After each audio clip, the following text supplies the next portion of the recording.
তো আজকেও করবো একটুখানি চিকেন স্টু। এখানে সব সবজি নিয়েছি, এই যে আমাদের গাছের পেঁপে আর আলু, বিনস, গাজর নিয়েছি।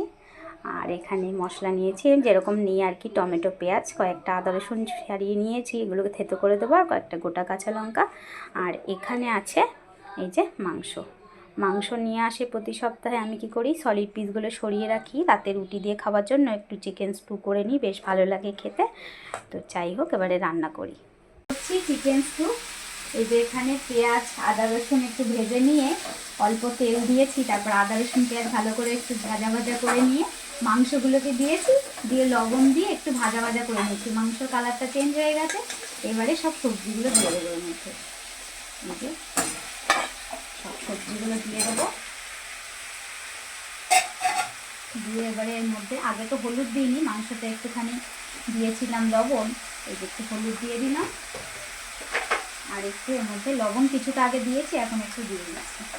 এবার ভালো করে মিশিয়ে নিচ্ছি। যেখানে ভালো করে সবজি আর মাংসটা ভালো করে কষিয়ে নিয়েছি, এবারে এগুলোকে না সব এই প্রেসারে দিয়ে দেব। কেন বলুন তো, নাহলে কড়াইতে করলে অনেকটা সময় লাগবে, প্রেসারে তাড়াতাড়ি হয়ে যাবে। আর এরকম চিকেন স্টু কিন্তু প্রেসারে করলেই ভালো লাগে বেশি আর কি। এই যে সবটুকু প্রেসারের মধ্যে এই যে দিয়ে দিয়েছি, আর এই যে এখন কড়াইটা ভালো করে ধুয়ে নিয়ে এই জলটাকে এর মধ্যে দিয়ে দেবো। জল টল সব কিছু দিয়ে দিয়েছি, এবার প্রেসার বন্ধ করে দুটো সিটি দিয়ে নেবো, ব্যাস রেডি হয়ে যাবে। ভুলেই গেছি, এই যে টমেটো আর কাঁচা লঙ্কাটা এগুলোকেও দিয়ে দিলাম এর মধ্যে। এবারে প্রেসার বন্ধ করে এটাতে দুটো সিটি দিয়ে নেব। আর এদিকে কিন্তু করে নিচ্ছি রুটি। এই যে এখানে করছি রুটি, আর এদিকে কিন্তু এই যে প্রেসার বসানো রয়েছে, এখনও কিন্তু ওটা হয়নি। তো এই যে হয়ে গেছে আমার চিকেন স্টুটা, প্রেসারটা মাত্রই খুললাম, একদম গরম।